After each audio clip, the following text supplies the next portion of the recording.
అందరికీ శుభోదయం అండి. మంచి విషయంతో వచ్చాను మీ ముందుకి. పిల్లల తాలూకా మార్క్స్ అనేవి ఎప్పుడు కూడా క్రైటీరియా కాదు. ఎందుకంటే నేను ఎవరికో ఉదాహరణగా తీసుకోను. నేను నా 10th నేను 2 టైమ్స్ ఫెయిల్ అయిపోయాను. అయిపోతే సిలబస్ మారిపోతే చాలా కష్టపడి కిరాణా షాపుల్లో బుక్స్ దొరికితే ఆ బుక్స్ తెచ్చి మరి నేను చదివి 10th పాస్ అయ్యాను. Inter, degree, post degree, double degree, BEd మళ్ళీ కూడా ఇప్పటికి కూడా నేను ఒక ఫెయిల్యూర్నే. ఎందుకంటే నా బీఎడ్ ఒక్క పేపర్ నేను ఇవ్వలేకపోయాను.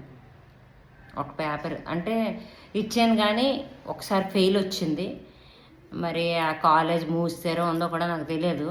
అంటే నాకు ఒక బీఈడీ అనేది ఒక కాలేజ్కి స్కూల్కి ప్రిన్సిపల్గా చేయాలంటే BEd must and should there అని అంటే నేను కష్టపడి 2-3 ఇయర్స్ బ్యాకే నేను 2-3 కాదు 6 ఇయర్స్ బ్యాకే నేను ఎగ్జామ్ కట్టాను. మా వాళ్ళు కూడా అలాగే కోఆపరేట్ చేసి మా అమ్మ వాళ్ళు కూడా చదివించారు. ఈ ఎంఏ ఇంగ్లీష్ కూడా అయ్యింది. అయితే బీఈడీ మాత్రం అది అవ్వలేదు. అంటే ఇవన్నీ చెప్పడానికి కారణం ఏంటి లేదండి. ఆడికి ఇన్ని మంచి మార్కులు వచ్చాయి, నాకు ఇంత తక్కువ వచ్చాయి, ఇలాగ ఎప్పుడు కూడా మీరు అనొద్దు. మా ఒక ఫ్రెండ్, నేను పేరు చెప్పడానికి నేను ఇష్టపెట్టుకోవట్లేదు, నాకు కాపీ చేయడం అంటే నచ్చదు. అప్పుడు అయితే కొన్ని ఇప్పుడు ఎగ్జామ్స్ ఓపెన్ సీక్రెట్గానే అవుతున్నాయి, అది వదిలేయండి. ఆ కాపీ చేయడానికి నచ్చకపోతే నేను ఆ పేపరు పేరు మైక్రో ఎకనామిక్ డెవలప్మెంట్ అనమాట. నాకు బాగా గుర్తుంది. ఉంటే మాకు ఆనర్స్ అని 4 పేపర్స్ ఉంటాయి. ఆ 4 పేపర్స్లో ఆ పేపర్ అప్పుడు నాకు ఏదైతే గుర్తొచ్చిందో నేను రాశానో ఆ అబ్బాయి రాయలేకపోతుంటే నా పేపర్ మొత్తం నేను చూపించేశాను. కానీ వాడి పేపర్ నేను చూడలేదు, నాకు ఇష్టపడలేదు. చూడకపోతే ఆ ఫ్రెండ్ ఇప్పుడు చాలా మంచి క్యాడర్లో ఉన్నాడు. నేను టీచర్షిప్తోనే నేను సాటిస్ఫై. కానీ ఇవన్నీ ఏమిటంటే అండి చెప్పుకోలేనివన్నమాట. పిల్లలకి మాత్రం మార్క్స్ అనేవి క్రైటీరియా కాదు. అయితే మా అమ్మకి అన్నాను, అదేంటే ఆడికే నా పేపర్ చూసి రాశాడు, తను అంత మంచి మార్క్స్ తెచ్చుకొని తన ఆనర్స్ క్లియర్ అయిపోయింది, నాది ఒక్క మార్కులో ఆనర్స్ ఎందుకమ్మా కట్ అయిపోయింది అని అంటే, నీ జ్ఞానం తన జ్ఞానం కలిసి తను రాశాడు, నీ జ్ఞానంతోనే నువ్వు రాసావు, అందుకే వాడు క్లియర్ చేసి పాస్ అవ్వగలిచాడు, నువ్వు ఫెయిల్ అయిపోయావు. అలాగే నాకేం ఫీలింగ్ లేదు, బీఎడ్ చేయలేకపోతున్నాను అని అవ్వలేదని ఫీలింగ్ కూడా నాకు లేదు. ఏదో ఒక విధంగా నా చదువు అనేది నేను నలుగురికి ఉపయోగించినట్టు చేయాలి అనేది.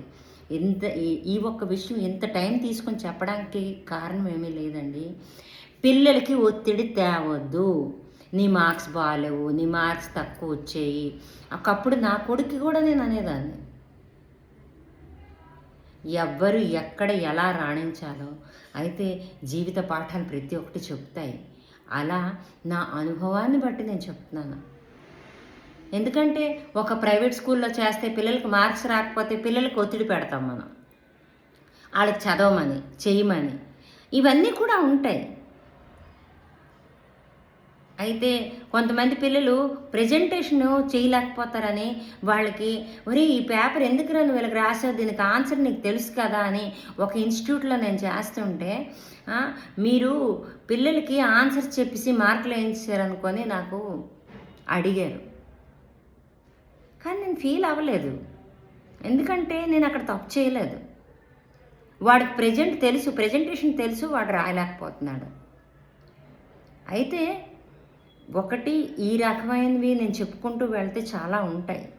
కానీ పిల్లలకి మార్క్స్ అనేవి క్రైటీరియా ఎంత మాత్రం కాదు. నిజంగా ఈ కాంపిటేటివ్ వరల్డ్లో ఏం చూసి చేస్తాడు చూడండి. ఒక కాంపిటేటివ్ ఐఏఎస్ ఎగ్జామ్కి వెళ్తాడు, ఐపీఎస్ ఎగ్జామ్కి వెళ్తాడు, వాడు సొంత నాలెడ్జ్తోనే రాయాలి కదా. అక్కడ మార్క్స్ క్రైటీరియా ఎలా అయిందండి? అవ్వలేదు. ఒక ఇంటర్వ్యూకి ఏం చూసి చెప్తాడు? ఆడ బుర్రలో జ్ఞానమే చెప్తాడు వాడు. చాలా ఎక్కువ టైం తీసుకుంటున్నాను. మార్క్స్ అనేవి మాత్రం అస్సలు క్రైటీరియా కాదు. ఇంతటితో సెలవు తీసుకుంటాను.